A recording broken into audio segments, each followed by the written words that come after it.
ایک عالمی اسلامی انقلاب آ کر رہے گا. اس عالمی غلبہ اسلام سے پہلے ابھی امت مسلمہ کی بہت پٹائی ہونی ہے، بہت پٹائی ہونی ہے، بہت پٹائی. آپ نے صرف دین حق کی تبلیغ نہیں کی، اس کو قائم کر کے دکھایا ہے. بدترین عذاب عربوں پر آیا کھڑا ہے، سروں پر تنا ہوا ہے، بدترین. معافی چاہتا ہوں.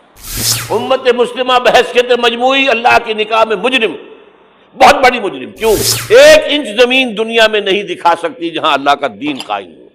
3 فتوے ہیں اس مفتی اعظم جو ہماری اتاری ہوئی شریعت کے مطابق فیصلے نہیں کرتے، وہی تو کافر ہیں، وہی تو مشرک ہیں، وہی تو فاسق ناہنجار ہیں، باغی. اخلاقیات کی بنیاد کیا ہے؟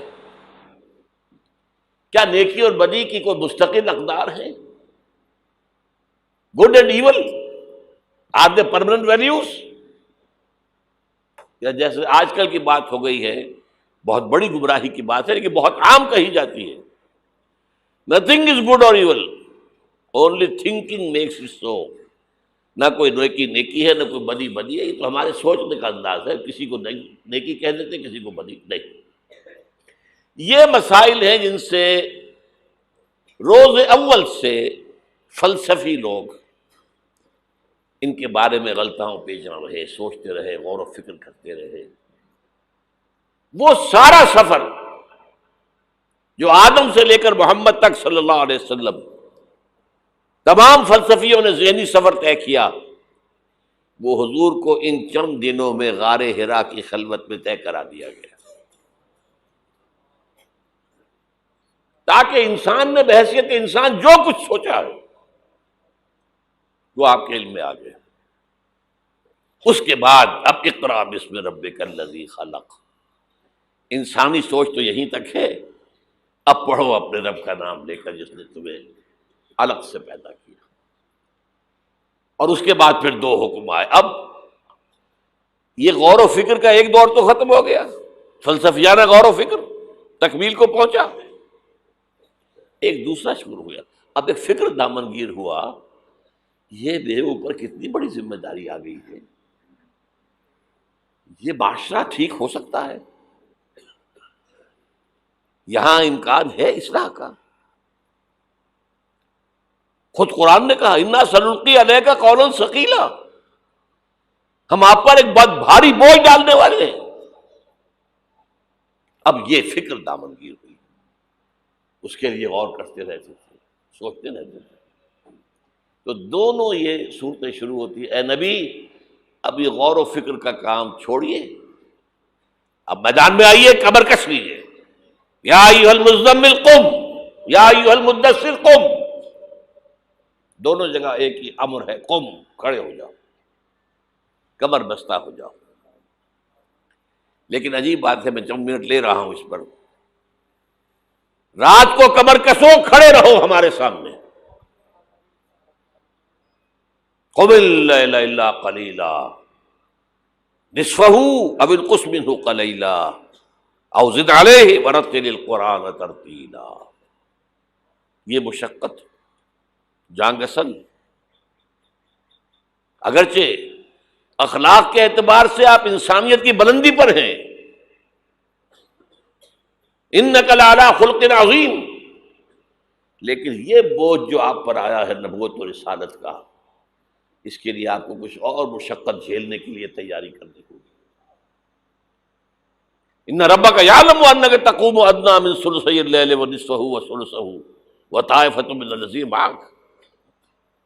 پھر اللہ نے بتایا نہیں، اللہ کے علم میں ہے نبی کہ آپ اور آپ کے ساتھیوں کی جماعت کھڑی رہتی ہے رات کو 2/3 رات، یا کم سے کم نصف یا تہائی جب. یہ تو تھی وہ روحانی ایکسرسائز اور ترقی جو حضور اور صحابہ کرام سے کرائی گئی ہے آئندہ کے مراحل کے لیے. میدان میں آؤ تو کیا کرنا ہے؟ یا ایھا المدثر قم. قم کیا کرنا ہے دن میں؟ انذر، خبردار کرو انہیں. یہ بڑے بھلاوے میں آ گئے ہیں، دنیا نے انہیں ہم سے غافل کر دیا ہے. دنیا کی محبت میں آ کر یہ آخرت سے غافل ہو چکے ہیں. انہیں خبردار کیجیے، زندگی یہی زندگی نہیں ہے. مرنے کے بعد اٹھائے جاؤ گے، پورا حساب کتاب ہوگا زندگی بھر کا اعمال کا، اور اس کے بعد جزا ہوگی یا سزا ہوگی۔ وَإِنَّهَا لَجَنَّةٌ نَبَدَا أَوْ لَنَارٌ نَبَدَا۔ یہ انذار ہے، خبردار کرنا ہے۔ تو حضور کے بالفعل جو آپ کا مشن ہے اس میں شروع میں انذار غالب ہے۔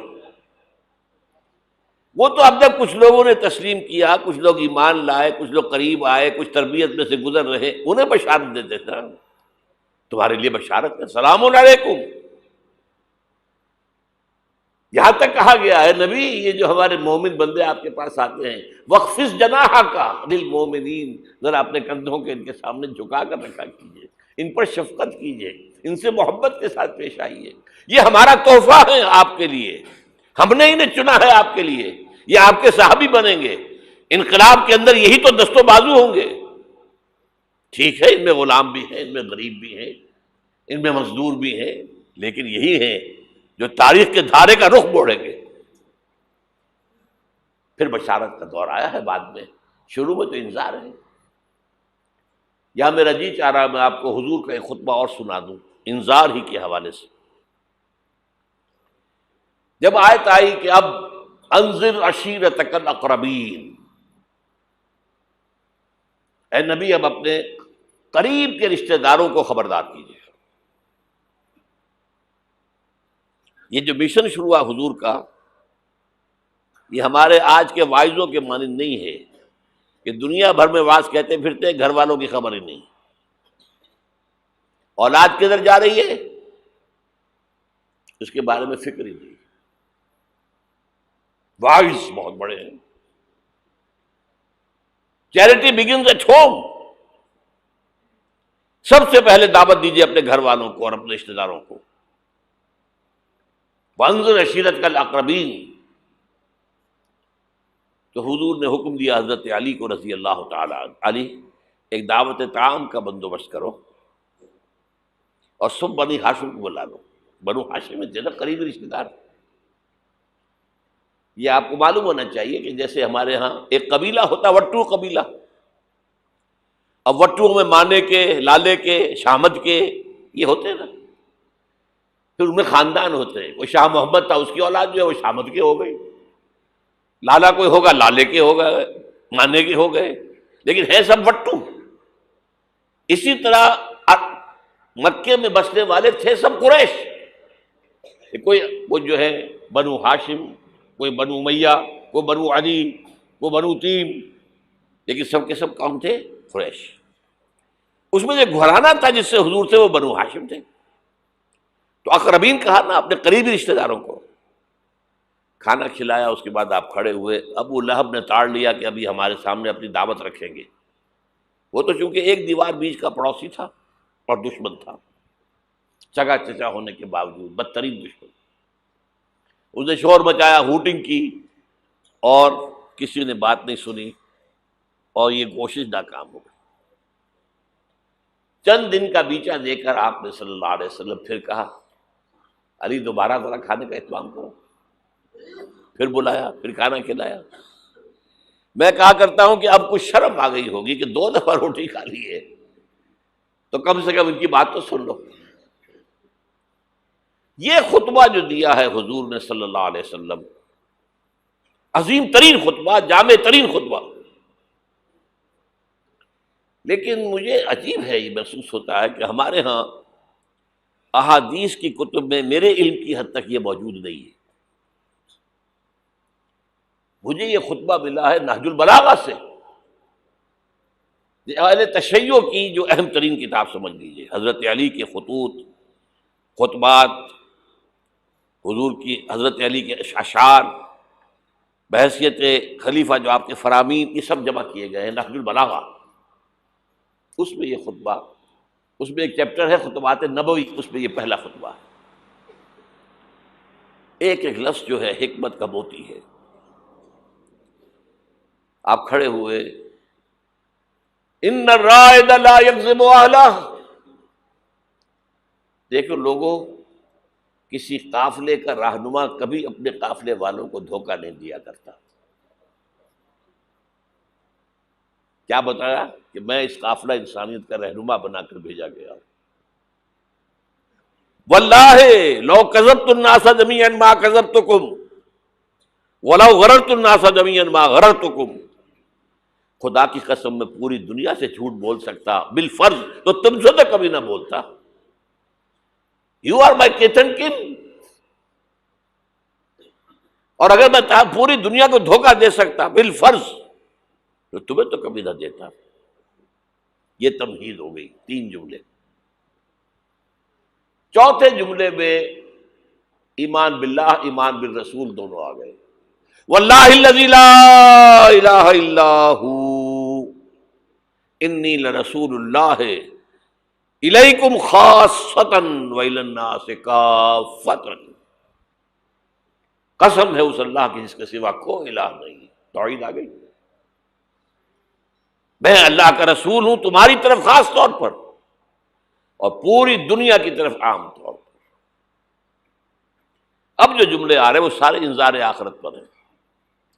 واللہ لتموتن کما تنامون. خدا کی قسم تم سب پر موت آئے گی جیسے کہ روزانہ رات کو سو جاتے ہو. ثم لتبعثن کما تستيقظون. پھر ایک صبح ہوگی جب اٹھا لیے جاؤ گے جیسے کہ روزانہ صبح بیدار ہو جاتے ہو. وہ صبح قیامت بھی آئے گی. اور کبھی آپ نے نوٹ کیا بیداری کے وقت کی دعا مسنون کون سی ہے؟ الحمدللہ الذی احیانی بعدما اماتنی والیہ النشور. اللہ کے حمد، اس کی تعریف، اس کا شکر، جس نے مجھے دوبارہ زندہ کر دیا اس کے بعد کہ مجھ پر بہت طاری ہو گئی تھی. جو شخص روزانہ صبح یہ الفاظ پڑھے گا جب صبح قیامت کو اٹھے گا تو اس کی زبان پر یہ الفاظ آئیں گے کہ نہیں آئیں گے؟ الحمدللہ الذی احیانی بعدما اماتنی والیہ النشور. واللہ لتموتن کما تنامون ثم لتبعثن کما تستيقظون ثم لتحسبن بما تعملون. پھر حساب کتاب لیا جائے گا جو کچھ تم کر رہے ہو اس کا. ثم لتجزون، پھر لازماً جزا دی جائے گی. بالاحسان احسانا وبالسوء سوءا. اچھائی کا اچھا بدلہ، برائی کی بری سزا. وَإِنَّهَا لَجَنَّةٌ وَبَدَا أَوْ لَنَارٌ وَبَدَا. اور وہ کیا ہے؟ یا ہمیشہ ہمیش کے لیے جنت اور یا ہمیشہ ہمیش کے لیے آگ. اللہ اس سے ہمیں بچائے. اب ذرا یہ چند منٹ آپ کے لیے میں نے، اس کے بعد میں آپ کو بتا رہا ہوں کہ میں خوشخبری لے کر آیا ہوں. آپ نے اگر کہیں بینر وغیرہ دیکھے ہوں گے تو اس میں موضوع میرا کیا ہے؟ بعثت محمدی علی صاحب الصلاۃ والسلام. ایک عالمی انقلاب، عالمی اسلامی انقلاب کا پیش خیمہ. خوشخبری یہ ہے ایک عالمی اسلامی انقلاب آ کر رہے گا. پوری دنیا پر اللہ کا دین غالب آ کر رہے گا. یہ خوشخبری ہے. اس خوشخبری کے لیے ایک تو قرآن مجید کے اندر احساسات کیا ہیں. قرآن مجید میں نے آپ کو آیات میں نے بتائی، 2 باتیں واضح کرتا ہے.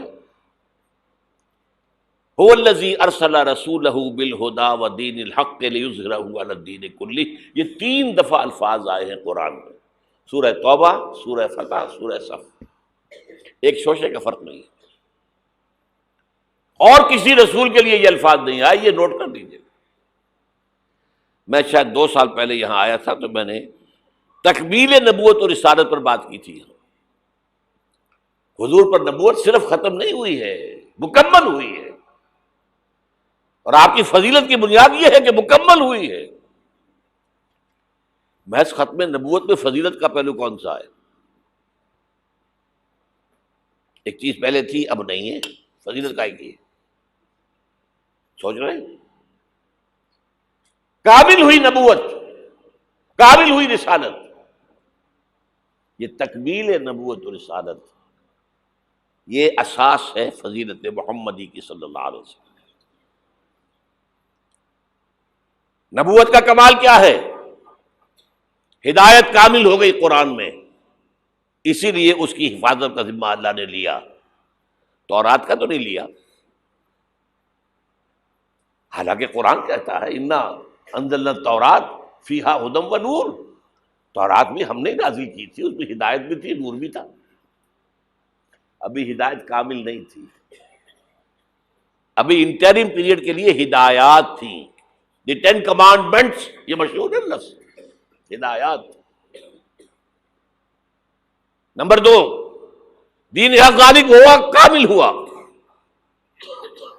الیوم اکملت لکم دینکم واتممت علیکم نعمتی ورضیت لکم الاسلام دینا۔ تکمیل ہدایت قرآن میں، تکلیم نظام حق دین حق میں،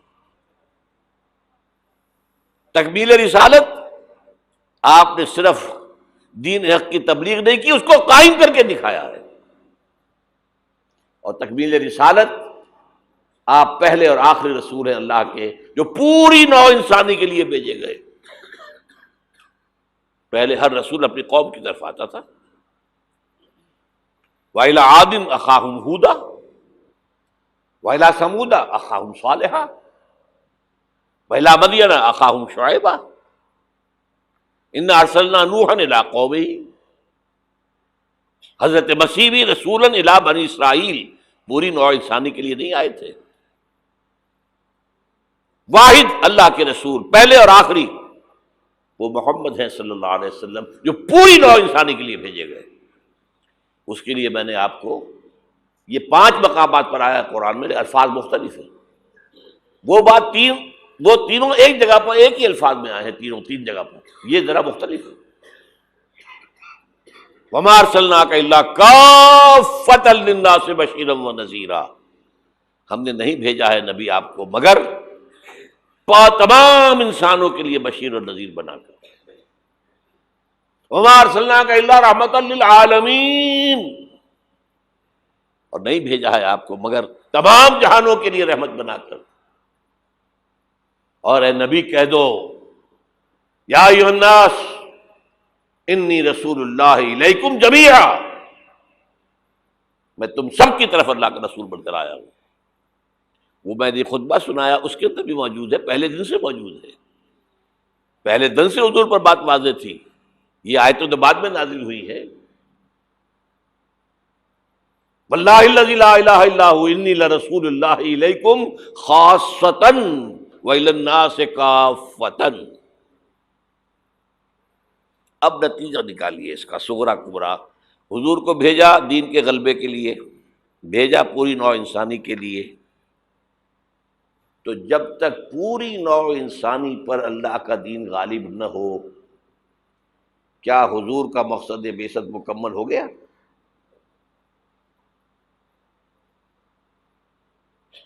جزیرہ نماء عرب پر اللہ کا دین غالب ہو گیا،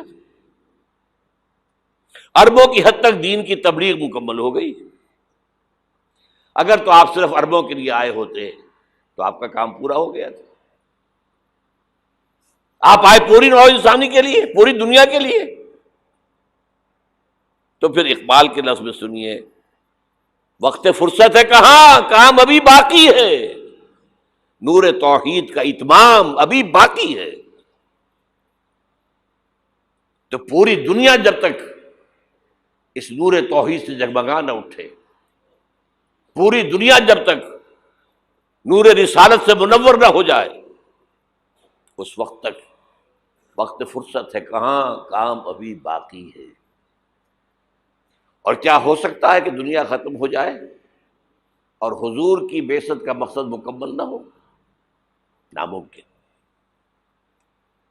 تو قرآن سے ثابت ہوا کہ ایک عالمگیر اسلامی انقلاب آ کر رہے گا، جیسے حضور کے دست مبارک سے اور آپ کے حیات طیبہ کے دوران جزیرہ نماء عرب میں ایک اسلامی انقلاب آیا۔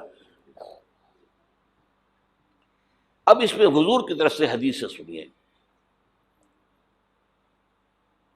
ایک حدیث ہے، بڑی پیاری حدیث ہے، حضور نے اپنے دور سے لے کر اور قیامت تک 5 ادوار کا ذکر کیا ہے۔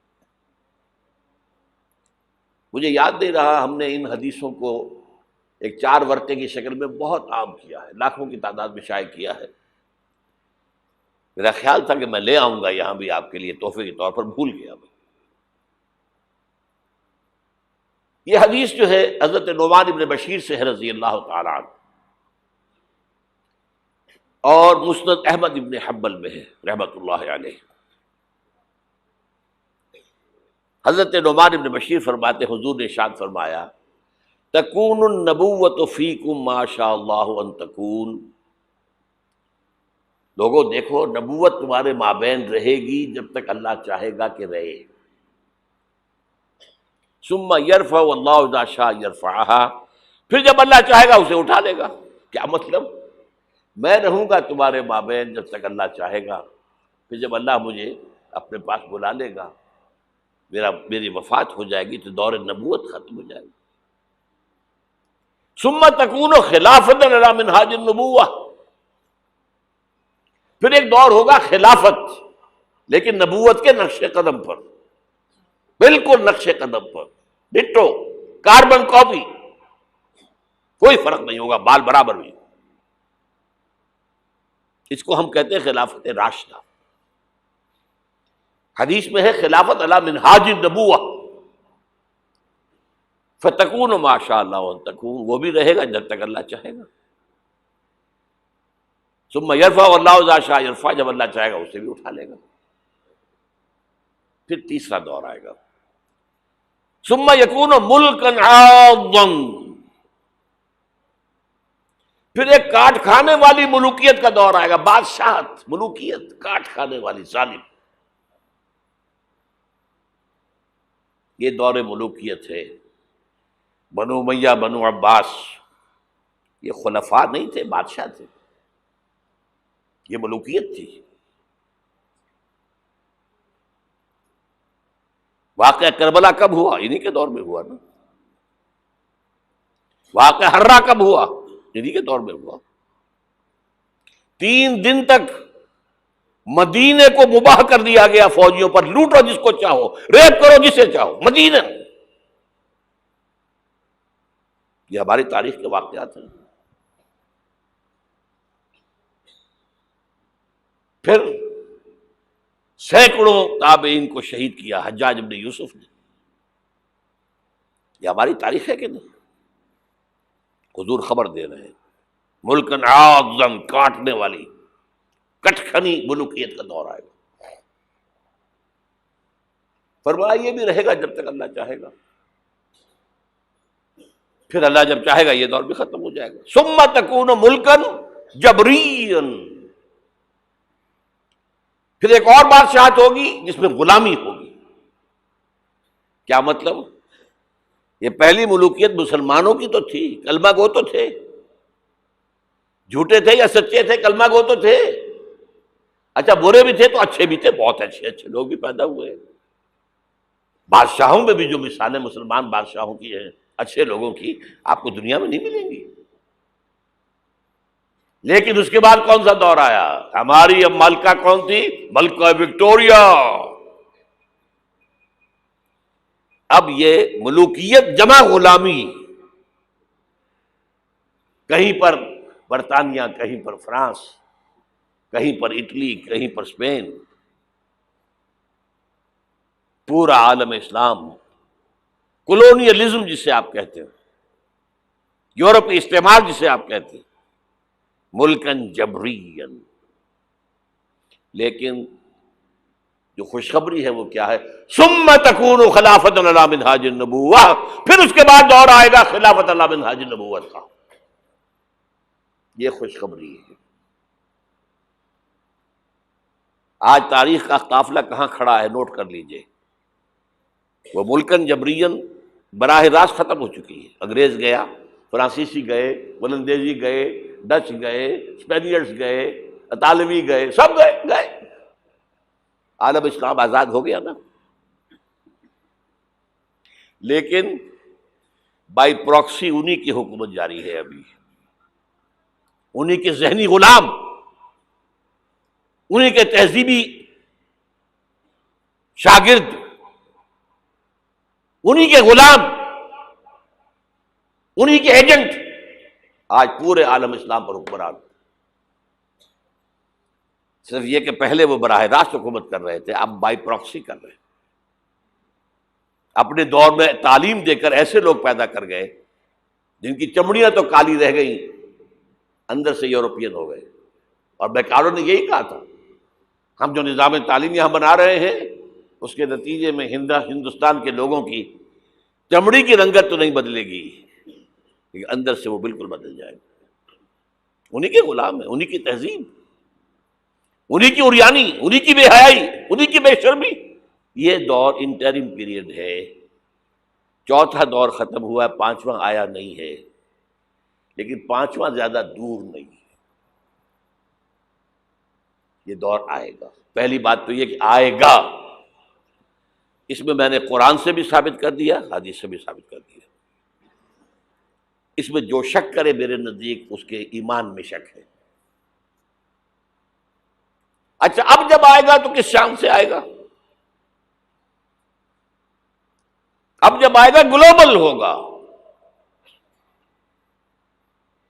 ویسے بھی اب دنیا گلوبلائز ہو چکی ہے. آج تو آپ کہتے ہیں دنیا کیا ہے؟ It's a global village. اب جو نظام بھی آؤگا گلوبل ہوگا. اب اس میں دو حدیثیں آپ سن لیجئے. اب جب خلافت اللہ منہاج النبوت آئے گی تو وہ کسی ایک علاقے کے اندر محدود نہیں ہوگی. حضرت ثوبان رضی اللہ تعالیٰ عنہ حضور کے ایک غلام تھے جنہیں آپ نے آزاد کر دیا تھا. انہیں عربی میں کہتے مولا، ان ثوبان مولا رسول اللہ صلی اللہ علیہ وسلم. انہی کے ذہنی غلام،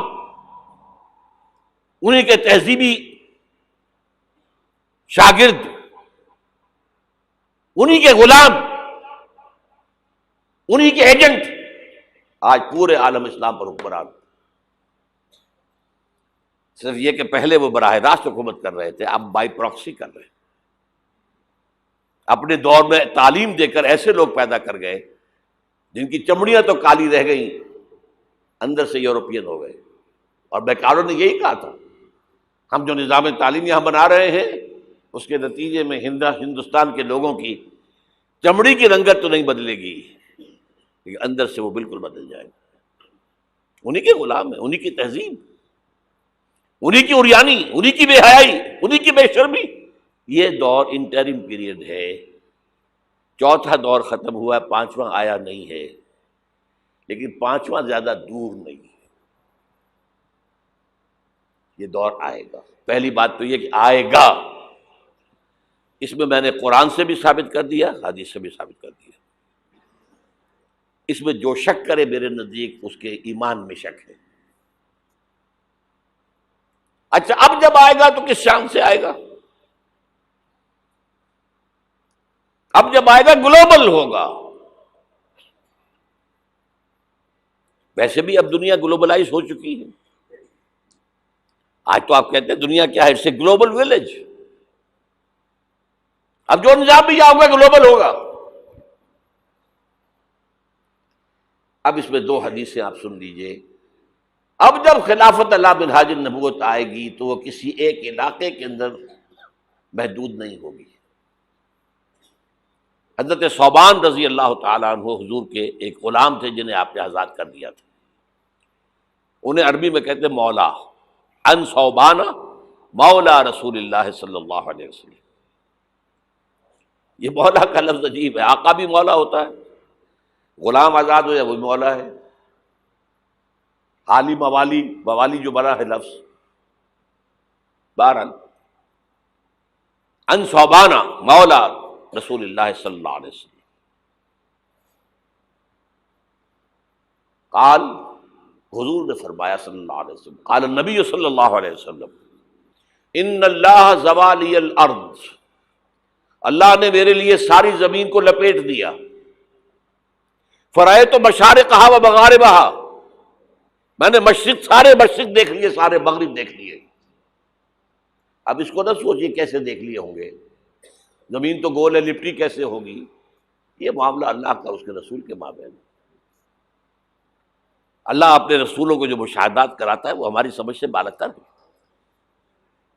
ہمیں شب معراج کی سمجھ کیسے آئے گی؟ فَأَوْلَىٰ إِلَىٰ عَبْدِهِ مَا أَوْحَىٰ، ہمیں کیا پتا کیا راز و نیاز کی باتیں ہوئی تھی، ہمیں کیا اندازہ؟ بہرحال حضور فرماتے ہیں ان اللہ زوالی الارض، زمین لپیٹ دی، فرائے تو مشارقہا و مغاربہا، میں نے سارے مشرق دیکھ لیے، سارے مغرب دیکھ لیے، وَإِنَّ أُمَّتِي سَيَبْلُغُ مُلْكُهَا مَا ذُوِّيَ لِي مِنْهَا، سنو میری امت کی حکومت ان تمام علاقوں پر قائم ہوگی جو مجھے زمین کو لپیٹ کر دکھا دیے گئے۔ کوئی شک ہے؟ اگر شک ہو تو اپنے ایمان کی خیر بنائیے۔ یہ روایت صحیح مسلم کی ہے، صحیحین کی روایت جو ہے وہ تو سب سے ٹاپ۔ دوسری حدیث مقداد ابن الاسود رضی اللہ تعالی عنہ سے، وہ فرماتے ہیں کہ حضور نے فرمایا لا يبقى على ظهر الارض بيت وبر ولا بدر الا ادخله الله كلمة الاسلام،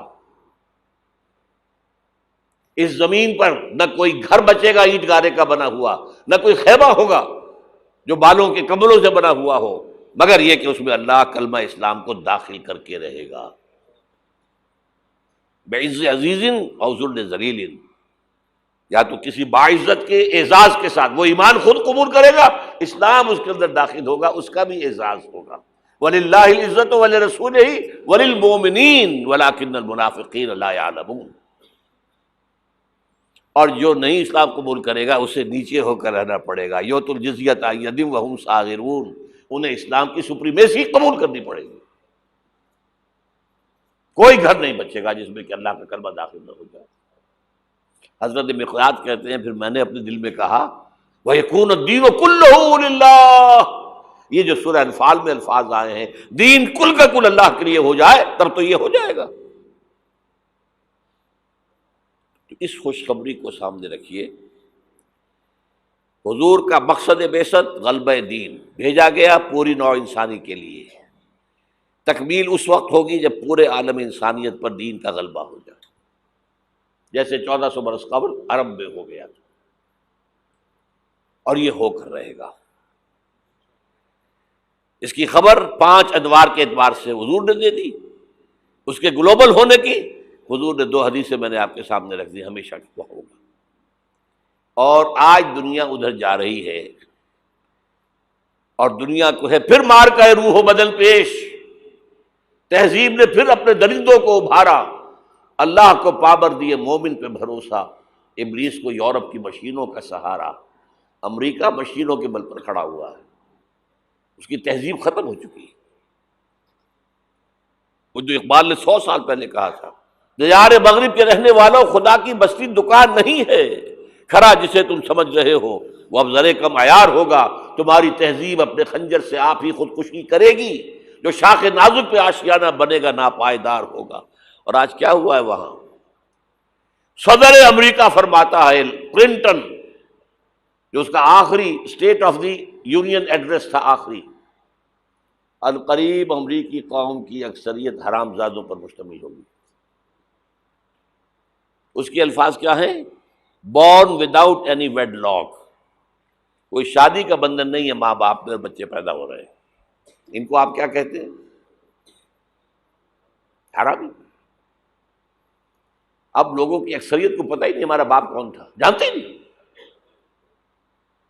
نتیجہ یہ نکلا ہے بالفعل کہ مجھے اسکول میں داخلے کے لیے فارم کبھی آپ نے پر کیا ہوگا اپنے بچے کے لیے، لے گئے آپ، اس کا نام یہ ہے، اس کے باپ کا نام یہ ہے، اس کی پیدائش یہ ہے، اس کا یہ ہے، اب وہاں باپ کا کھانا ہی نکال دیا، اسے پتہ ہی نہیں، ماں کا نام لکھ دو۔ یہ تہذیب ہے ان کی۔ بہرحال دنیا ایک بہت بڑے تصادم کی طرف بڑھ رہی ہے۔ اب میں اس سے اگلی بات جو کہنا چاہتا ہوں اس کے لیے پہلے سے معذرت کر لوں، خوشخبری میں نے دی ہے تو بدخبری بھی مجھے دے دی۔ اس عالمی غلبہ اسلام سے پہلے ابھی امت مسلمہ کی بہت پٹائی ہونی ہے، بہت پٹائی ہونی ہے، بہت پٹائی ہونی ہے۔ یہ میں نہیں کہہ رہا، حضور نے کہا ہے۔ کتاب الملاحم احادیث کی کتابوں کے آخر میں یہ 4 ابواب جو آتے ہیں جن کو عام طور پر علماء بھی نہیں پڑھتے، اس لیے کہ ان سے کوئی فقہی مسئلہ تو نکلتا نہیں، ان سے کوئی شرعی حکم نہیں نکلتا، وہ تو پیشین گوئیاں ہے۔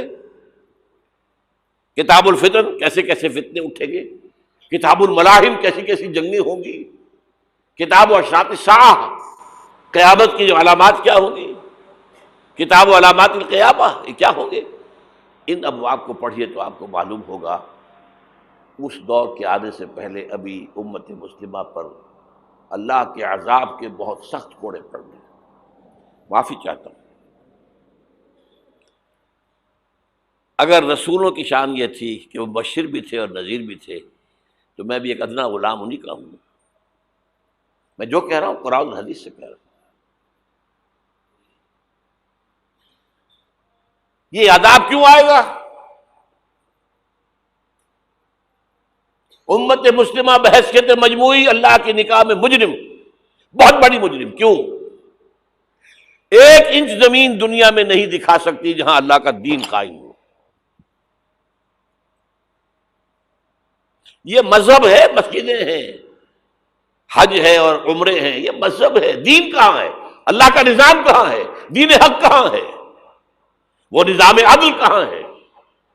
وہ نظام سیاست کہاں ہے؟ وہ قانون شریعت کہاں ہے؟ آپ کی ساری معیشت سود کے اوپر ہے، اور سود سے زیادہ بڑا گھناؤنا جرم کوئی نہیں، سود سے زیادہ بڑا گھناؤنا گناہ کوئی نہیں، جس کے بارے میں حضور نے فرمایا الربا 70 جزءا یحوما، 2 حدیثیں ہیں یہ، ربا کے 70 حصے ہیں، یہ 70 گناہ ہیں، 70 گناہ ہیں، جن میں چھوٹے بھی ہیں بڑے بھی ہیں، 70 گناہ۔ ایسا رہا ان میں سب سے چھوٹا اس کے مساوی ہے ان ينكح الرجل امه، کہ کوئی شخص اپنی ماں سے زنا کرے۔ سنن ابی داؤد کی روایت ہے، سن لیجیے، پڑھ لیجیے۔ سارا نظام آپ کا کہاں ہے؟ تجارت ہو تو اس پر ہے، زراعت ہو تو اس پر ہے، بیج لیا تھا تو سودی قرضے پہ لیا تھا، اس کے بعد جو اس کے لیے کھاد خریدی تھی سودی قرضے پہ خریدی تھی، پیسٹیسائڈ خریدے تھے سودی قرضے پہ خریدے تھے، اس کے بعد اگر کوئی ہارویسٹر لیا ہے، کوئی اور لیا، ٹریکٹر لیا تو سودی سود، ہر دانے گندم میں سود ہے۔ کوئی شخص بچا ہوا نہ، میں بچا ہوا نہ بچے ہوا، کوئی بچا ہوا نہیں۔ سارا کاروبار، ساری سمجھ و حرفت، ساری حکومت، پوری حکومت، پوری قوم سود کے اندر جکڑی ہوئی۔ ایک ایک شخص، کہاں ہے اسلام؟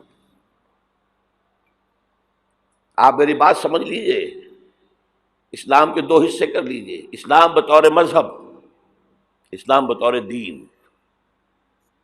اور یہ تو آپ قرآن پڑھتے ہیں، پورے قرآن میں مذہب کا لفظ تو آیا ہی نہیں ہے، حدیث کے ذخیرے میں بھی میری امکان، میرے معلومات کے حد تک کہیں نہیں ہے۔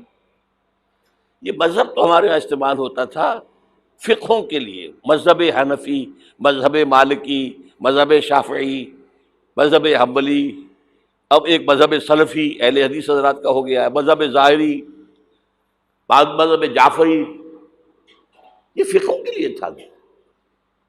مذہب کیا ہے؟ مذہب کا نام 3 چیزوں کا مجموعہ مذہب ہے، کچھ عقائد، کچھ عبادات، کچھ رسومات۔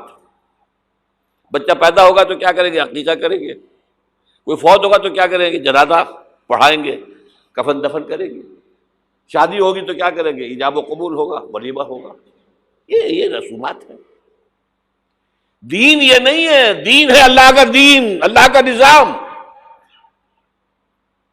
اللہ کا قانون۔ وَمَن لَّمْ يَحْكُم بِمَا أَنزَلَ اللَّهُ فَأُولَٰئِكَ هُمُ الْكَافِرُونَ، جو اللہ کی اتاری ہوئی شریعت کے مطابق فیصلے نہ کرے وہی تو کافر ہیں۔ میں اور آپ کون ہیں؟ برا نہ مانیے، فیس دی فیکٹس۔ اور یہ فتویٰ کس کا ہے؟ اللہ کا ہے۔ وَمَن لَّمْ يَحْكُم بِمَا أَنزَلَ اللَّهُ فَأُولَٰئِكَ هُمُ الْكَافِرُونَ وَمَن لَّمْ يَحْكُم بِمَا أَنزَلَ اللَّهُ فَأُولَٰئِكَ هُمُ الظَّالِمُونَ وَمَن لَّمْ يَحْكُم بِمَا أَنزَلَ اللَّهُ فَأُولَٰئِكَ هُمُ الْفَاسِقُونَ۔ 3 فتوے ہیں اس مفتی اعظم کے، جو ہماری اتاری ہوئی شریعت کے مطابق فیصلے نہیں کرتے، وہی تو کافر ہیں، وہی تو مشرک ہیں، وہی تو فاسق ناہنجار ہیں، باغی۔ یہ ہے امت مسلمہ کا حال۔ اب سعودی عرب ذرا پیچھے پیچھے چل رہا تھا، اب آگے بڑھ رہا ہے۔ اب مخلوط تعلیم کی یونیورسٹی وہاں قائم کر دی گئی ہے۔ شاہ عبداللہ صاحب جو ہے بش سے این او سی لے کر آئے ہیں تو اسے بادشاہ مانا گیا ہے۔ امریکہ کے غلام بکے ہوئے، سولڈ، اور وہی کیا سب سارے کے سارے ہمارا وہ شخص خبیث جو ہمیں اس جنگ میں امریکہ کا جو ہے اعلی کار بنا کر دفع ہو گیا یہاں سے، اور اس کے نتیجے میں آج ہمارے ہاں ساری بدامنی ہے۔ یہ کیوں ہو رہا ہے؟ جنگ تو امریکہ کی ہے۔ آج ہمیں باور کرا دیا گیا ہماری جنگ ہے، یہ امریکہ کی سب سے بڑی کامیابی ہے۔ ہماری جنگ کیسے ہے بھائی؟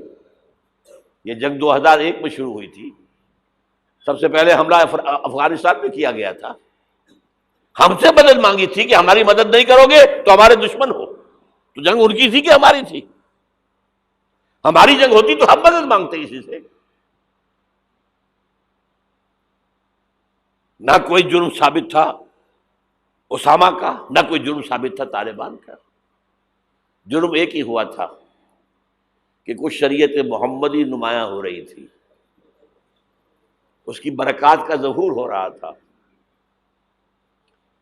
90% عراق کے اندر امن قائم ہو گیا۔ یہ بات کہی اقبال نے 1936 میں، ان کی آخری نظموں میں سے ہے ابلیس کی وجہ سے شورا۔ اس میں ابلیس کہتا ہے کہ نہ مجھے جمہوریت سے کوئی ڈر ہے، میرا اپنا بنایا ہوا نظام ہے، وہی شیطانی نظام ہے یہ۔ ہم نے خود شاہی کو پہنایا جمہوری لباس، جب ذرا آدم ہوا ہے خود شناس و خود نگر۔ نہ اشتراکیت سے مجھے کوئی ڈر ہے، کب ڈرا سکتے ہیں مجھ کو اشتراکی کوچہ گرد؟ یہ پریشان روزگار آشفتہ بغض آشفتہ ہوں ہے، اگر کوئی ڈر خطر مجھ کو تو اس امت سے ہے، اس کی خاکستر میں ہے اب تک شرار آرزو۔ اس کے انگارے اوپر سے اس کے اوپر راکھ آ گئی ہے، نظر نہیں آ رہا، اندر آگ دہک رہی ہے، ان کے دلوں کے اندر آگ دہک رہی ہے۔ عصر حاضر کے تقاضاؤں سے ہے، لیکن یہ خوف ہو نہ جائے آشکارا شر پیغمبر کہیں، وہ شر پیغمبر ابھر کر افغانستان میں سامنے آ رہا ہے۔ Billions and billions of dollars جو ہے امریکہ دیتا ہے افغانستان میں، افیون کی کاشت بند نہیں ہوتی، اور ملا عمر کا ایک حکم اور کاشت زیرو ہو گئی۔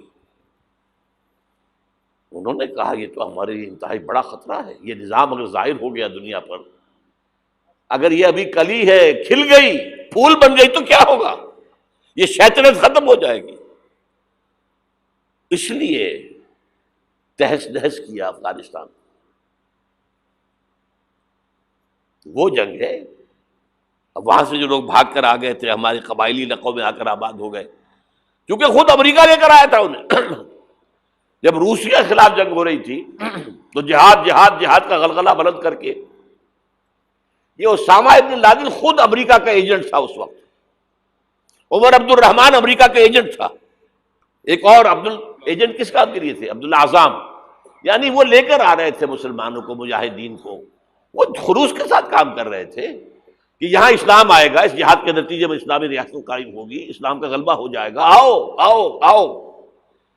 امریکہ نے اپنا کام نکلوایا، اپنے دشمن کا تہس نہس کرایا، پھر بھاگ گیا، اور اب ان کے خلاف، اور ہمارے لوگوں نے پکڑ پکڑ کر لوگ دیے ہیں، پیسے کمائے ہیں، ارب ارب ڈالر لیے ہیں، ایک ایک کی سر کی قیمت کہاں گئی؟ وہ جو آئی تھی کہاں گئی؟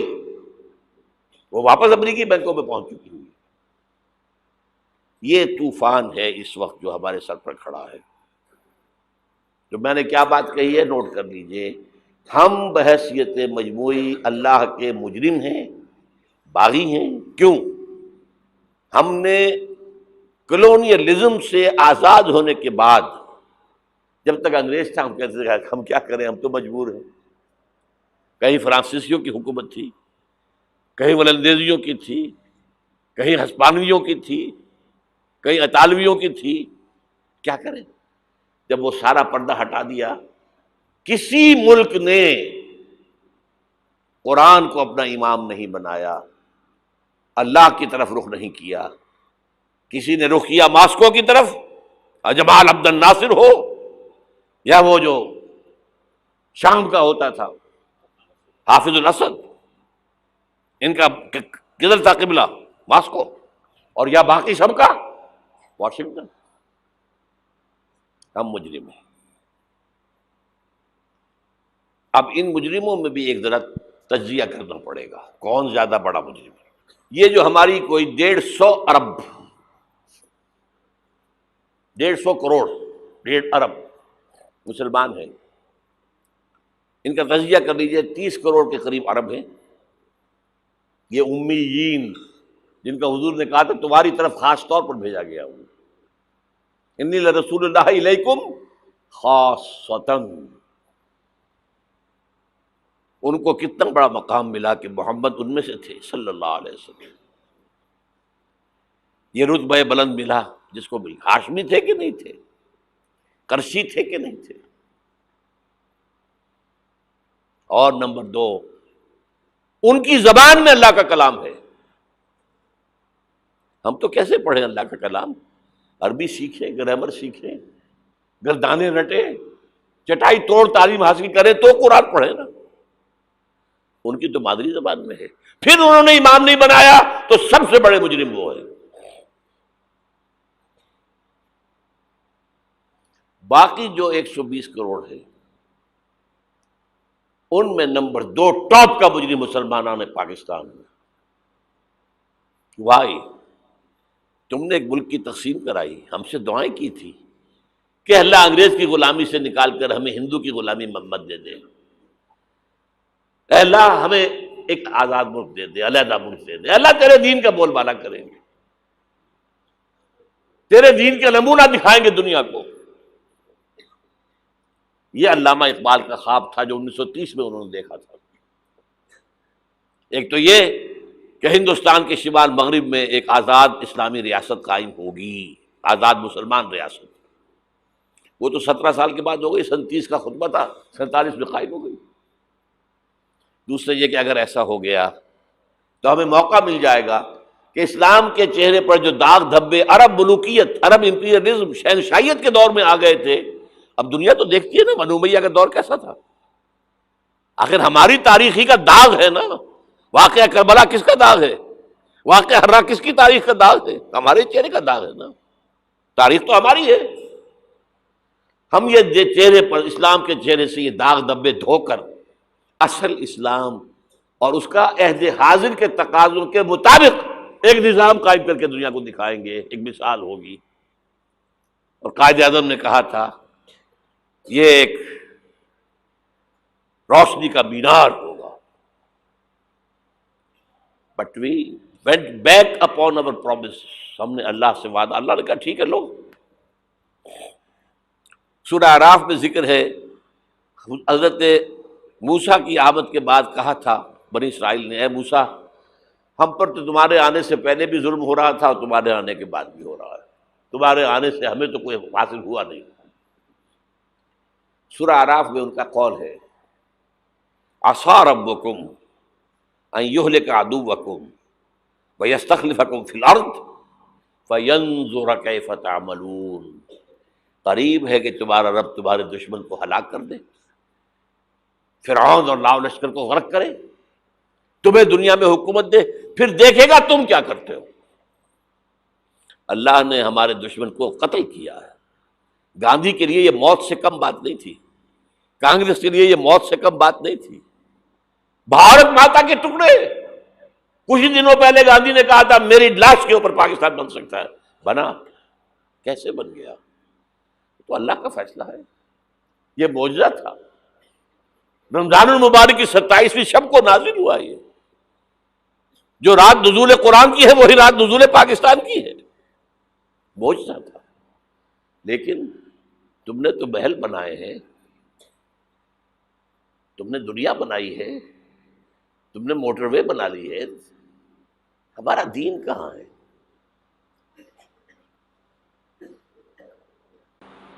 ہمارا دین کہاں ہے؟ تو نمبر 2 مجرم ہم ہیں۔ باقی نمبر 3 پہ جائیں گے۔ اب نوٹ کر لیجئے، یہ کتابیں اگر آپ پڑھنا چاہیں تو کتاب الملاحم میں پڑھیے، بدترین عذاب عربوں پر آیا کھڑا ہے، سروں پر تنا ہوا ہے، بدترین ایسی جنگ ہونی ہے الملحمۃ العظمیٰ، جس کو کہ میں بھی آپ کے گواہی پیش کر دوں گا، جسے کہا گیا دی لاسٹ کروسیڈ۔ بش نے بھی کروسیڈ کا لفظ بول دیا تھا، پھر واپس لیا اس نے۔ نکل جاتی ہے جس کے منہ سے سچی بات مستی میں، فقیہ مصلحت بین سے اور ہندے بادہ خار اچھا، کروسیڈ کہہ کر پھر واپس لیا۔ یہ کروسیڈ، اس کے اوپر جس قدر نقصان ہونا ہے عربوں کا، گریٹر اسرائیل بنے گا، یہ عراق، شام، اردن، سعودی عرب کا کچھ شمالی علاقہ، ترکی کا جنوبی علاقہ، مصر کا صحرائے سینا، اور اس کے ساتھ ہی جو بہترین اس کا زرخیز ترین علاقہ ڈیلٹا آف نائل، یہ سب یہودیوں کے قبضے میں جائیں گے۔ اس کو حدیث میں کہا گیا الملحمۃ العظمیٰ۔ عیسائی 80 علم لے کر اے مسلمانوں تم پر حملہ آور ہوں گے، اور ہر علم کے نیچے 12,000 فوج ہوگی، 9.5 لاکھ فوج۔ یہ نیٹو کی تیاری کس کے لیے ہو رہی ہے؟ جب یو ایس ایس آر کا خاتمہ ہوا تو پوچھا گیا تھا نیٹو چیف سے، اب کس لیے؟ تمہارا وہ دشمن تو ختم ہو گیا، اب ہمیں اسلامک فنڈامنٹلزم سے نمٹنا ہے۔ وہ جانتے ہیں خطرہ یہی ہے، اب اسلام ابھر سکتا ہے، مسلمانوں کے سینوں کے اندر وہ آگ ہے، اوپر خاکستر آ گیا ہے، تم کہیں اٹھانا بیٹھنا، یہ اندر تو انگارہ ہے، اوپر سے راکھ ہے، اس سے دھوکہ نہ کھا جانا ان کے دلوں کے اندر۔ اور بش نے کہا تھا مسلمان چاہتے ہیں کہ ہسپانیہ سے لے کر انڈونیشیا تک نظام خلافت قائم کریں، اور میں حیران ہوا تھا کہ اس کمبخت کو ہسپانیہ کا خیال کیسے آ گیا؟ ہمیں تو کبھی آتا ہی نہیں، اب ہم تو بھول گئے، وہ تو 500 برس پرانی بات ہے جبکہ وہاں سے ہمیں نکال دیا گیا تھا۔ اگرچہ اقبال نے کہا تھا ہے ارض فلسطین پہ یہودی کا اگر حق، ہسپانیہ پر حق نہیں کیوں اہل عرب کا؟ ہسپانیہ میں تو 800 سال حکومت کی مسلمانوں نے، اور ابھی 500 برس ہی گزرے ہیں نا۔ یہودی تو ارض مقدس سے 2000 سال نکالے گئے، انہیں لا کے آباد کیا گیا، عربوں کے سینے میں خنجر بھونک دیا گیا۔ وہ چھوٹا سا ملک جو چاہتا کرتا، کوئی پوچھنے والا نہیں۔ امریکہ جیسے اپنے بیٹے کی حفاظت کرے ویسے کرتا اس کی۔ اور حضور نے فرمایا ہے وہ جنگ جب ہوگی تو ایک باپ کے اگر 100 بیٹے ہوں گے تو 99 ختم ہو جائیں گے، ایک بچے گا۔ یہ حدیث ہے، حدیث ہے صحیح۔ اور آپ نے فرمایا ویل للعرب من شر قد اقترب، عربوں کے لیے ہلاکت ہے، عربوں کے لیے بربادی ہے اس شر سے جو قریب آ چکی ہے۔ اور آج جس طرح انہوں نے ان کی تہذیب کو اختیار کر لیا ہے، دبئی جا کر دیکھیے، بدترین مغربی معاشرہ جو ہے وہ دبئی کے اندر ہم نے قائم کر کے دکھا دیا۔ اب سعودی عرب اس راستے پر بڑھ رہا ہے۔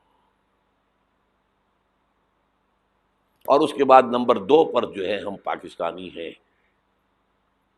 لیکن میں اس کے وہ پہلی بات جو کہہ رہا ہوں وہ تو یقینی ہے، اس میں تو احادیث صحیحہ موجود ہے۔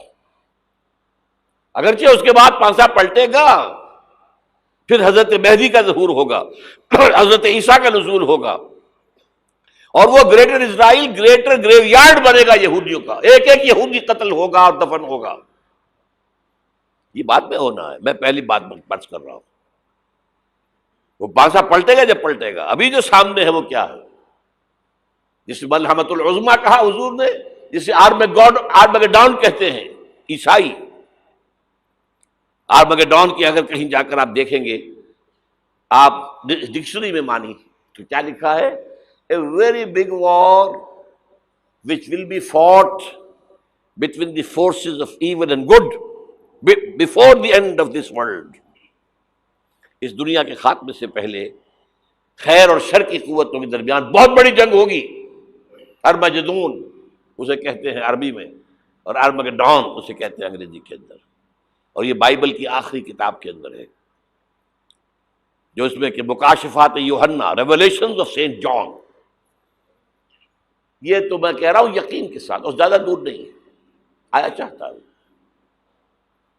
اس لیے کہ یہودیوں کا اور عیسائی جو کنزرویٹوز ہیں، نیو کنزرویٹوز، ان کا 5 نکاتی ایجنڈا ہے متفق علیہ، جس کے تحت کہ یہ جنگ صلیبی شروع کی گئی ہے. وہ سن لیجئے آپ. آرمیگیڈون نمبر 1، گریٹر اسرائیل قائم ہو جانا اس کے نتیجے میں نمبر 2، مسجد اقصی اور قبۃ الصغریٰ کو گرانا نمبر 3، وہاں تھرڈ ٹیمپل، وہ مسجد جو حضرت سلیمان نے بنائی تھی 1000 قبل مسیح میں، پھر برباد کی تھی نبوکدنضر نے، دوبارہ بنائی گئی، پھر دوبارہ ختم ہوئی 70 عیسوی تک گری پڑی ہے. ان کا خانہ کعبہ گرا ہوا ہے 70 عیسوی سے لے کر آج تک. ایک دیوار ہے ویلنگ وال، جہاں جاتے ہیں، روتے ہیں، پیٹتے ہیں، ماتم کرتے ہیں، وہاں وہ بنے گا تھرڈ ٹیمپل. اور نمبر 4، اس میں لا کر رکھا جائے گا تخت حضرت داؤد کا. یہ تخت کہاں ہے اس وقت؟ یہ لندن شریف کے اندر، جو ان کی پارلیمنٹ کا جو چرچ ہے، ویسٹ منسٹر ایبے، اس میں رکھا ہوا ہے. ایک پتھر تھا جس پر بٹھا کر حضرت داؤد کی تاج پوشی ہوئی، پھر حضرت سلیمان کی ہوئی، پھر وہ پتھر رکھ دیا گیا جب حضرت سلیمان نے بنایا ہیکل مسجد اقصی، وہاں رہا وہ. ہر بادشاہ جو تھا یہودی اسی کے اوپر بٹھا کر اس کی تاج پوشی ہوتی تھی. سن 70 میں ٹائٹس نے گرایا اسے، ہیکل کو، وہ پتھر لے گیا، وہاں سے روم گیا، روم سے آئرلینڈ گیا، آئرلینڈ سے اسکاٹ لینڈ آیا، اسکاٹ لینڈ سے انگلینڈ آیا، اور اب وہ رکھا ہوا ہے 14ویں صدی عیسوی سے آج تک. وہ ویسٹ منسٹر ایبے میں رکھا ہوا، ایک کرسی کی سیٹ میں اسے بنا دیا گیا ہے تخت کی شکل میں. اب انگریزوں میں کوئی ملکہ ہو، کوئی بادشاہ ہو جس کی بھی تاج پوشی ہونی، اس میں ہوتی. یہ لا کر رکھا جائے گا تھرڈ ٹیمپل میں، اور اس پر یہودیوں کے خیال کے مطابق ان کا مسیحا آئے گا جو مسیح دجال ہوگا. عیسائیوں کے خیال کے مطابق حضرت عیسیٰ آئیں گے، وہ ہمارا بھی خیال ہے حضرت عیسیٰ آئیں گے علیہ السلام. بہرحال یہ تو بات کی باتیں ہیں نا. اس وقت جو میں عرض کر رہا ہوں، عربوں پر بہت بڑا عذاب، اور پاکستان کا معاملہ البتہ یہ ہے، میں یقین سے نہیں کہہ سکتا. ہینگنگ ان دی بیلنس، ہو سکتا ہے اللہ تعالیٰ ہم پر رحم فرمائے، ہو سکتا ہے، اگرچہ اس کی کچھ شرائط ہوں گی. چمن کے مالک اگر بنا لیں موافق اپنا شعار، اب بھی چمن میں آ سکتی ہے پلٹ کر چمن سے روٹھی بہار، اب بھی ہو سکتی ہے. اور یہ بھی ہو سکتا ہے کہ اللہ تعالیٰ نے معجزانہ طور پر ہمیں ملک دیا، ہم نے اللہ سے بدعہدی کی، وعدہ خلافی کی، غداری کی، لہذا سزا دی جائے اور ہم سے یہ ملک چھین لیا جائے. It's just possible. دور نہ سمجھے اسے، انہونی بات نہ سمجھے. جو گھیراؤ ہو رہا ہے آپ کے مغرب میں نیٹو فورسز اور مشرق میں بھارتی فورسز گدھوں کی طرح بیٹھے ہوئے انتظار کر رہے ہیں پاکستان اور ڈسٹیبلائز ہو جائے، یہاں اور بدامنی ہو جائے. اب لاہور میں پھر آج دھماکے ہو گئے ہیں. 2 دن پہلے کا دھماکہ میں سہ کے آیا ہوا ہوں، آپ کے سامنے بیٹھا ہوں. وہ جانیں بچی ہیں، جو ہماری اکیڈمی کا حشر ہوا وہ تو میں آپ کو نہیں بتا سکتا. یہ سارا کیوں ہو رہا ہے؟ تاکہ یہاں بدامنی ہو جائے اور ہمیں جواز مل جائے. مغرب سے نیٹو فورسز داخل ہو جائیں، مشرق سے بھارتی فورسز آ جائیں، اور ہمارے ایٹمی دانت توڑ کر اور پھر ہمیں بھارت کے سامنے ڈال دیا جائے. نو ڈو ایز یو لائک. یہ ان کا نقشہ ہے. ہوگا کیا وہ اللہ جانتا ہے، ہوگا وہ جو اللہ چاہے. لیکن اللہ کا چاہنا جو ہے وہ کس پر منحصر ہے؟ یہاں انقلاب برپا کرو، یہاں اسلام لاؤ. اگر دھندوں میں لگے رہو گے تو وہ خود بخود نہیں آ جائے گا انقلاب. صحابہ نے جانیں دی تھی، کتنی تکلیفیں اٹھائی تھی.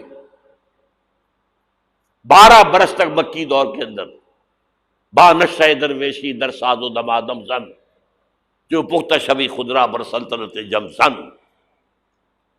یوم طائف یاد ہے جو حضرت عائشہ فرماتی ہے کہ میں نے پوچھا تھا حضور سے کہ یوم احد سے زیادہ سختی بھی آپ پر کبھی آئی؟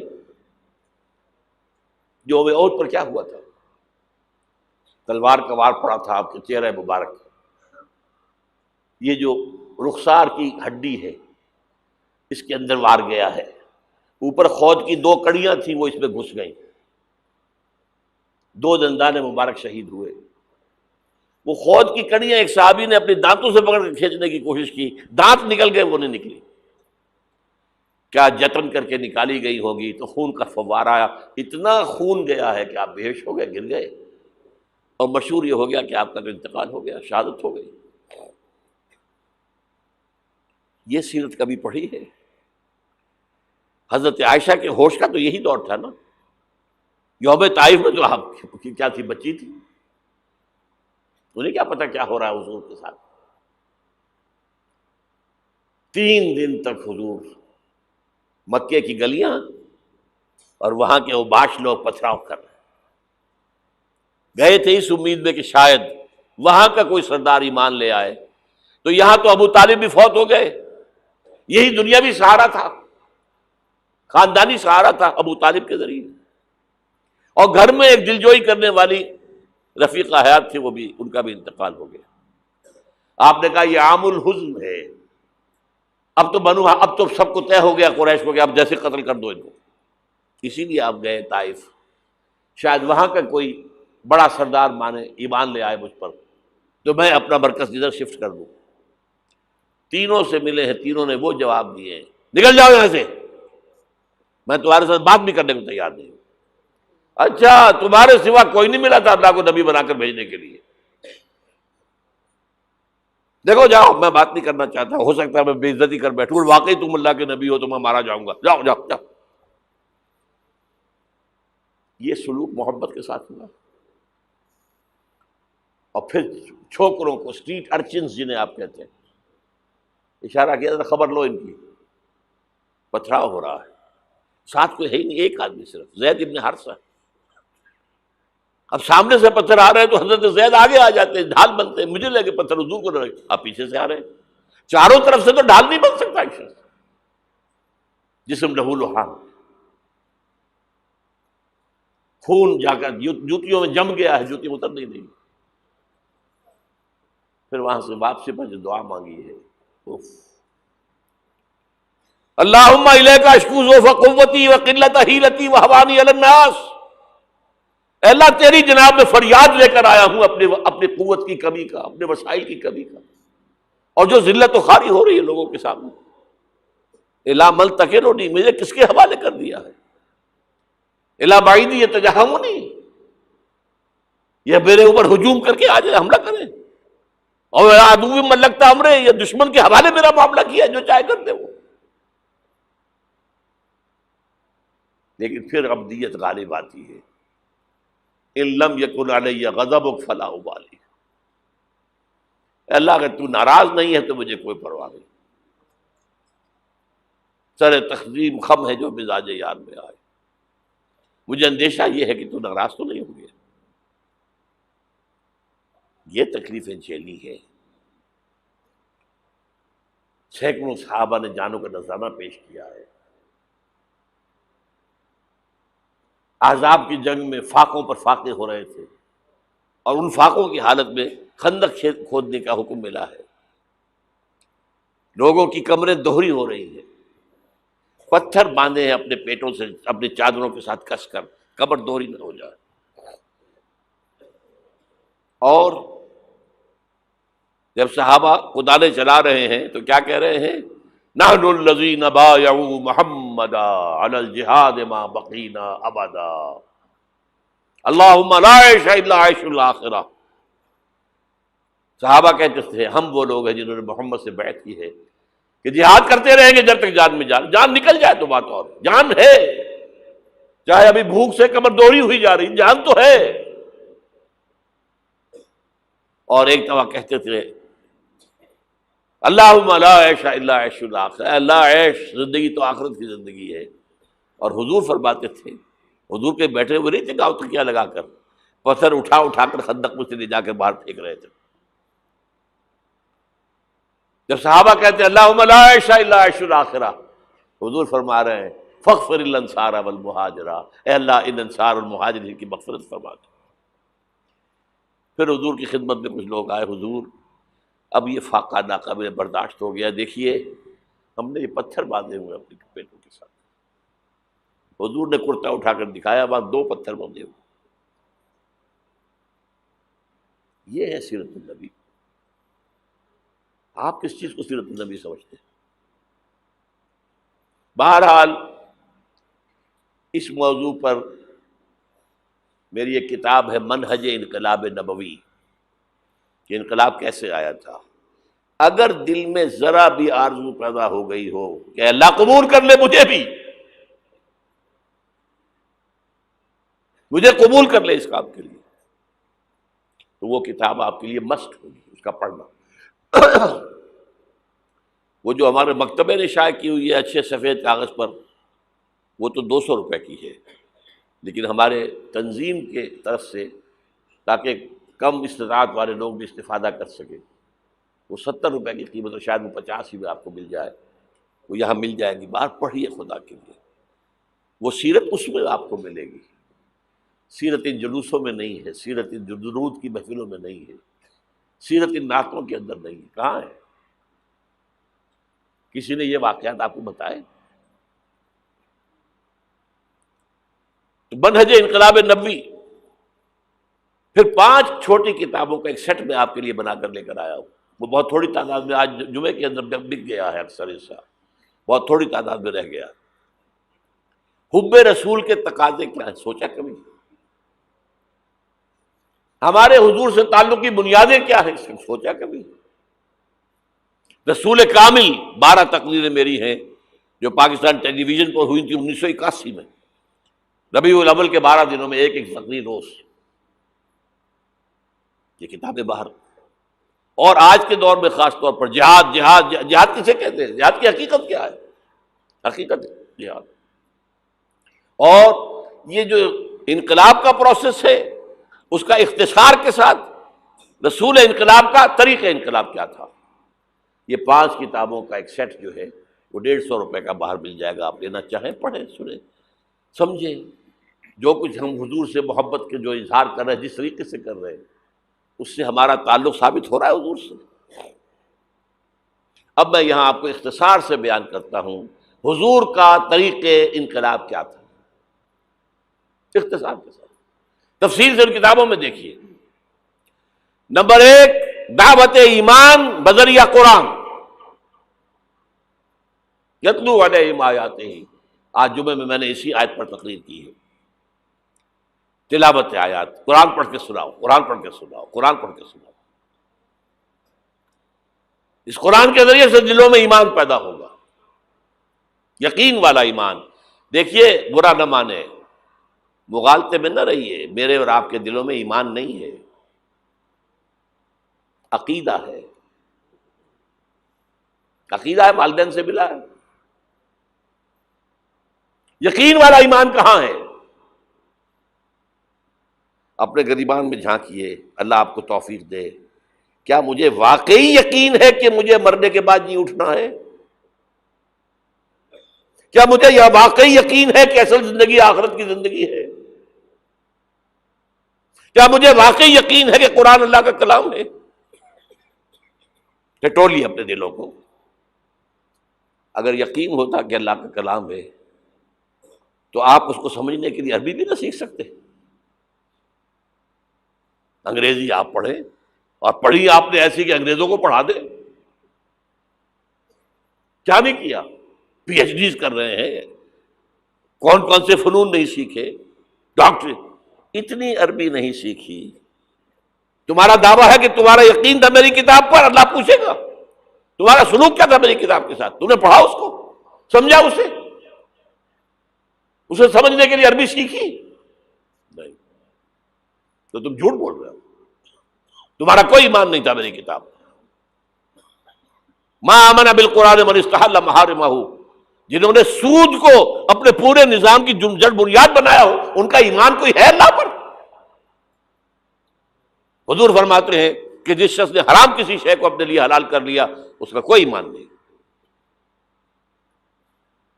دوبارہ آج بھی کرنا ہے تو دوبارہ ایمان پیدا کرنا ہوگا. ایمان، عقیدہ نہیں، ایمان. صرف لپ سروس نہیں، اقرار باللسان نہیں، تصدیق بالقلب.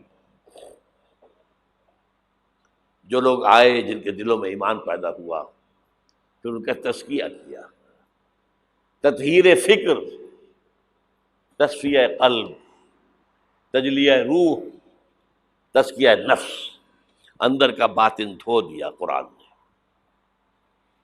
کیوں بجاں در رفت جہاں دیگر شبد، جہاں چو دیگر شد جہاں دیگر شبد. یہ قرآن جب کسی انسان کے اندر اتر جاتا ہے، اس کے اندر کے مکمل اوور ہالنگ، مکمل صفائی، دماغ کی صفائی غلط نظریات سے، دل کی صفائی غلط نیتوں سے، غلط ارادوں سے. نمبر 3، انہیں جمع کرو، طاقت بناؤ بیعت کے ذریعے سے.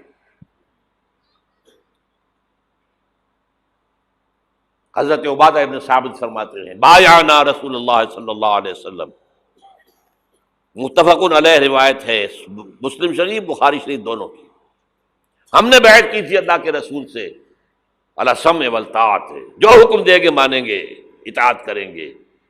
فی العسر والیسر، چاہے آسانی ہو چاہے مشکل ہو. فی البشر منشد والمکر ہے، چاہے طبیعتیں آمادہ ہوں چاہے اپنی طبیعتوں پر جبر کرنا پڑے. وعلی اثرۃ علینا، اور اس پر چاہے ہمارے علاوہ کسی کو آپ ترجیح دے دیں، ہم پر امیر بنا دیں. ہم یہ نہیں کہیں گے یہ نووارد ہے اور آج آپ اس کو ہم پر امیر بنا رہے ہیں، ہم آپ کے پرانے جانثار نہیں. It will be your prerogative, آپ کا اختیار ہوگا جسے چاہے امیر بنا. وَلَا نُنَازِعُ الْأَمْرَ أَهْلَهُ، اور جنہیں امیر بنائیں گے ان سے جھگڑیں گے نہیں. وَعَلَىٰ نَقُولَ بِالْحَقِّ أَيْنَمَا كُنَّا لَا نَخَافُ فِي اللَّهِ لَوْمَةَ لَائِمٍ. ہاں جہاں بھی ہوں گے حق بات کہیں گے، ضرور مشورہ ضرور دیں گے. کسی کے روب سے، کسی کی طرف سے استہزاء کے خوف سے ہم اپنی زبان بند نہیں کریں گے. یہ بیعت تھی جو حضور نے صحابہ سے لی، اور یہ متفق علیہ روایت ہے. آج رونے کا مقام نہیں ہے. کوئی مذہبی جماعت اس بنیاد پر قائم نہیں ہے سوائے تنظیم اسلامی کی. اتنی لمبی حدیث، complete constitution of an Islamic revolutionary party, حزب اللہ کی مکمل جو ہے اساس موجود. بیعت تو پرانے زمانے کی باتیں ہیں، آج تو اور طرح کی جماعتیں بنتی. چوتھا مرحلہ کیا تھا؟ جب تک طاقت کافی نہ ہو، تمہیں ستائیں تو مار کھاؤ، جوابی کارروائی کوئی نہ کرنا. You have to buy time. ابھی تمہاری تعداد بہت کم ہے، اگر تم وائلنٹ ہو جاؤ گے ختم کر دیے جاؤ گے، کچل دیے جاؤ گے، چاہے وہ تمہارے ٹکڑے کر دیں، کوئی جوابی کارروائی نہیں. خباب بن الارت رضی اللہ تعالیٰ عنہ کا واقعہ تو اہم ہے نا، آج میں جمعے میں بھی سنا چکا ہوں. بلایا گیا، آؤ خباب، آ گئے. ان کی نگاہوں کے سامنے دہتے ہوئے انگارے زمین پر بچھائے گئے. اتارو کرتا، اتار دیا. لیٹ جاؤ ان پر، لیٹ گئے. کھال جلی، چربی پگھلی، انگارے ٹھنڈے ہوئے. اب ایسا شخص سوچئے اگر اسے اجازت ہو تو 2-4 کو مار کر مرے گا نا. مجھے روسٹ کرنے چلے ہیں، یہ زندہ کباب بنانے چلے ہیں. ڈیسپریٹ انسان 1-2 کو مار کر مرتا ہے، اجازت نہیں. کفو ایدیکم، ہاتھ رو کے رکھو. یہ سیرت کی چیزیں، یہ موتی کہاں سے ملیں گے آپ کو؟ منہج انقلاب نبوی ضرور پڑھیے، اعلیٰ ایڈیشن لیجئے، اللہ ہمت دے، سفید کاغذ مضبوط، یہ چھپا ہوا ہے اس پر، نیوز پیپر پر سستا ہے. بہرحال وہ پڑھیں، علم تو ملے گا نا. البتہ جب تیار ہو گئے، تعداد کافی ہو گئی، تزکیہ ہو چکا ہے، دل میں کوئی آرزو نہیں ہے سوائے اللہ کی رضا اور آخرت کی فلاح کے، شہادت ہے مقصود و مطلوب مومن، نہ مال غنیمت نہ کشور کشائی۔ تب اب آخری مرحلہ شروع، جنگ۔ با نشہ درویشی در ساز و دمادم زن، 12 سال مکے میں درویشی، دعوت، نصیحت، تبلیغ، واعظ۔ کوئی پاگل کہہ گیا ٹھیک ہے سن لیا، کسی نے گالی دی جواب میں دعائیں دی، کسی نے پتھراؤ کیا جواب میں پھول پیش کیے۔ یہ درویشی درویشی درویشی درویشی۔ مدینے میں آنے کے بعد صرف 6 مہینے آپ نے لیے ہیں، 3 کام کیے: مسجد نبوی کی تعمیر، مہاجر اور انصار بھائی بھائی مواخات، اور نمبر 3 یہودی 3 قبیلے تھے انہیں جکڑ لیا ایک معاہدے کے اندر میثاق مدینہ۔ اس کے بعد آپ نے چھاپہ مار دستے بھیجنے شروع کر دیے۔ جنگ حضور نے شروع کی ہے، قریش نے نہیں کی ہے۔ یہ ہم مغربی پروپیگنڈے کے لیے کہتے رہے کہ نہیں ہم نے تو دفاعی جنگ لڑی تھی، حضور نے تو دفاعی نہیں تھی۔ حضور کا تو فرض تھا دین کو نافذ کرنا، قائم کرنا۔ اور باطل نظام کے سردار تو بیٹھے ہیں مکے کے اندر۔ فقاتلوا اولیاء الکفر، یہ جو اولیاء ہے ائمۃ الکفر، قاتلوا ائمۃ الکفر، یہ سب کچھ تھا۔ بہرحال اس کے بعد جنگ شروع ہوئی ہے تو اوپر اپ اینڈ ڈاؤن کچھ ہوئے ہیں۔ بدر میں اللہ نے بہت بڑی فتح دی، یوم الفرقان۔ احد میں ڈسپلن کی تھوڑی سی کمزوری ہوئی تو اللہ نے سزا دی، معاف نہیں کیا، کنڈون نہیں کیا۔ فتح ہو گئی تھی، اللہ کا وعدہ پورا ہو گیا تھا۔ 50 تیر انداز جہاں کھڑے کیے تھے حضور نے، یہاں سے ہرگز نہ ہلنا، چاہے تم دیکھو کہ ہم سب قتل ہو گئے اور پرندے ہمارا گوشت نوچ نوچ کر کھا رہے، تب بھی یہاں سے نہیں ہلنا۔ لیکن وہاں کیا ہو گیا ڈفرنس آف اوپینین کہ وہ تو حضور نے شکست کی صورت میں کہا تھا نا، یہ تو فتح ہو گئی ہے۔ لیکن جو لوکل کمانڈر تھے وہ کہتے رہے مت ہلو مت ہلو مت ہلو، چھوڑ کر چلے گئے۔ 50 میں سے 35 چلے گئے، 15 رہ گئے۔ وہ خالد بن ولید کی وہ قابی آنکھ نے دیکھ لیا، وہ مورچہ خالی ہے، شکست ہو چکی تھی۔ لیکن پھر کوہ احد کا چکر لگا کر آ کر جو پیچھے سے حملہ کیا ہے، 70 صحابہ شہید ہوئے۔ اللہ تعالیٰ نبیوں سے بھی اور آپ کے نبیوں کے ساتھیوں سے بھی وہ معاملہ یہ کرتا ہے کہ پہلے خوب ٹھوک بجا کر دیکھتا ہے پکا ہے کہ نہیں۔ ایک دم نصرت نہیں آتی۔ یوم طائف کے بعد حضور کے لیے ذاتی طور پر نصرت آ گئی، کلائمیکس ہو چکا تھا، میں دعا میں آپ کو سنا چکا ہوں۔ پھر یہ ہوا ہے کہ جب آپ نکلے ہجرت کے لیے تو گھر کا اگرچہ محاصرہ تھا لیکن کوئی دیکھ ہی نہیں سکا، غار ثور میں چھپے ہوئے ہیں تو عین اس غار کے دہانے پر پہنچ گئے، لیکن یہ وہاں کچھ کبوتری نے انڈے دے دیے اور کچھ جو ہے جالا بنا ہوا، تو ابو جہل نے کہا تمہارا دماغ خراب ہے، اس غار کے اندر کون ہو سکتا ہے؟ اللہ نے بتایا۔ سراقہ آیا ہے پکڑنے کے لیے، اس کے گھوڑے کے پاؤں جو ہے وہ دھسے کئی دفعہ ریت کے اندر۔ پھر اللہ نے حضور کو اور غزوہ احد، غزوہ احزاب کے بعد امت کے لیے یہ کہہ دیا گیا وَبَشِّرِ الْمُؤْمِنِينَ وَأُخْرَىٰ تُحِبُّونَهَا نَصْرٌ مِّنَ اللَّهِ وَفَتْحٌ قَرِیب۔ اب تمہارا کلائمیکس جو تھا آزمائش کا وہ پورا ہو گیا۔ اب اللہ کی طرف سے خوشخبری سنا دو ہے محمد ان کو صلی اللہ علیہ وسلم، اب فتح قریب ہے۔ صلح حدیبیہ فتح ہوئی کو فتح قرار دیا، غزوہ خیبر میں اتنی بڑی جو ہے فتح ہوئی، پھر سن 8 میں مکہ فتح ہو گیا۔ جاء الحق وزهق الباطل ان الباطل کان زہوقا۔ یہ راستہ اختیار کرنا ہوگا۔ اگر تو حضور کے پروانوں میں نام لکھوانا ہے، پروانے کا کام تو جل جانا ہے نا شمع کی گرد، شمع محمدی کے پروانے بننا، دعویٰ کرنا آسان کام ہے، بننا تو بہت مشکل۔ یہ راستہ اختیار کریں، دعوت ایمان بذریعہ قرآن، تنظیم بذریعہ بیعت، تزکیہ بذریعہ قرآن، پھر پیسو ریزسٹنس جب تک طاقت کافی نہ ہو کوئی جوابی کارروائی نہیں، کیپ یور ہینڈز فولڈڈ کفوا ایدیکم، اور پھر جب طاقت کافی ہو ٹکرا جاؤ۔ با نشہ درویشی در ساز و دمادم زن چوں پختہ شبی خدرا بر سلطنت جم زم۔ اب ٹکراؤ، ٹکر۔ آج اس کا ایک بدل ہے، دو طرفہ جنگ کی بجائے یک طرفہ جنگ بھی آج چل رہی ہے دنیا کے اندر۔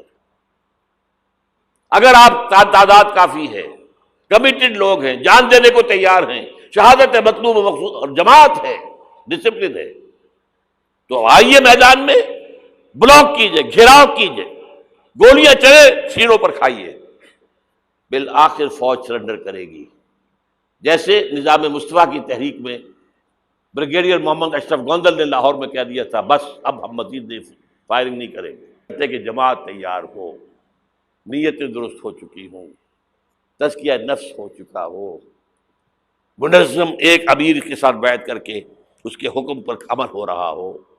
اگر یہ راستہ اختیار کریں، اللہ آپ کو توفیق دے، آپ کو ہمت دے، اور یہ اللہ پر احسان نہیں ہے۔ اگر اللہ آپ کو اس کے لیے قبول کر لیے تو اس کا احکام، اب اس کا اپنے اوپر احسان مانو۔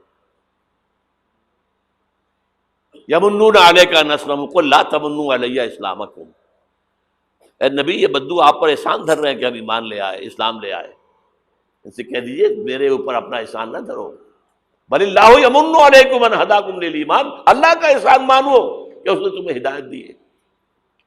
منت بنے کہ خدمت سلطان ہمیں کنی، تم بادشاہ کے اوپر اپنا احسان نہ دھرو کہ تم بادشاہ کی خدمت کر رہے ہو۔ منت شناس ازو کہ بخدمت بداشتت، اس کا احسان مانو کہ اس نے تمہیں اپنی خدمت کے لیے قبول کر لیا۔ شہنشاہ ارض و سما ہمیں قبول کر لے، ہمارا تن من دھن اس میں لگ جائے، اللہ تعالیٰ شہادت کی موت دے دے جس کے لیے حضور نے تمنا کی ہے۔ پتہ نہیں آپ کو معلوم ہے کہ نہیں، ایسی زوردار حدیث، لَوَدِدتُّ أَنْ أُقْتَلَ فِي سَبِيلِ اللَّهِ ثُمَّ أُحْيَا ثُمَّ أُقْتَلَ ثُمَّ أُحْيَا، میری بڑی خواہش ہے کہ میں اللہ کی راہ میں قتل ہو جاؤں، پھر زندہ کیا جاؤں، پھر قتل کیا جاؤں، پھر زندہ کیا جاؤں، پھر قتل کیا جاؤں۔ لیکن یہ قانون ہے، رسول قتل نہیں ہو سکتے۔ كتب اللہ لأغلبن أنا ورسلی، رسولوں کے باب میں اللہ کا فیصلہ یہ ہے، رسول غالب آ کے رہتے۔ دیکھیے اگر تو یہاں پر اس پاکستان میں اس طرز کا کام آگے بڑھے، جو بھٹک رہے لوگ، یہ بدنیت نہیں ہے، راستہ معلوم نہیں، لوگ جو ہے اپنی جان ہتھیلی پر رکھ کر میدان میں آ گئے، اب ان کے خلوص میں کیا شک ہے، لیکن راستہ معلوم ہونا بہت ضروری ہے۔ چراغ نشان راہ دکھاتے تھے جو ستاروں کو، ترس گئے ہیں کسی مرد راہداں کے لیے، راستہ دکھانے والا نہیں ہے۔ یہ راستہ ہے، اس راستے پر غور کیجئے، اس پر فکر کیجئے، سوچئے، جو میں نے چیزوں کا ذکر کیا ان کا مطالعہ کیجئے، پھر اللہ ہمت دے آپ کبھی لاہور آئیے، مجھ سے بات کیجئے، اگر آپ کے خیال میں میں نے کوئی چیز غلط لکھی ہے یا غلط کہی ہے مجھے سمجھائیے، میں آپ کا احسان مند ہوں گا۔ آئے، کوئی لاہور دور تو نہیں ہے، آپ چھوٹے سے چھوٹے کام کے لیے صبح جاتے شام کو آ جاتے، اب تو آپ کے پاس موٹر وے بھی بہت آسان بن گئی ہے، لیکن یہ کہ محض یہ سال بہ سال ایک جلسہ کر لینا، ایک تقریب منعقد کر لینا، اس سے تو کچھ نہیں ہوتا۔ انہاں اکھیاں نہ ویکھیا نہیں اللہ، انہاں اکھیاں نہ ویکھیا نہیں اللہ، اساں تے سونا یار ویکھیا، انہاں اکھیاں نہ ویکھیا نہیں اللہ، اساں تے سونا یار ویکھیا، انہاں اکھیاں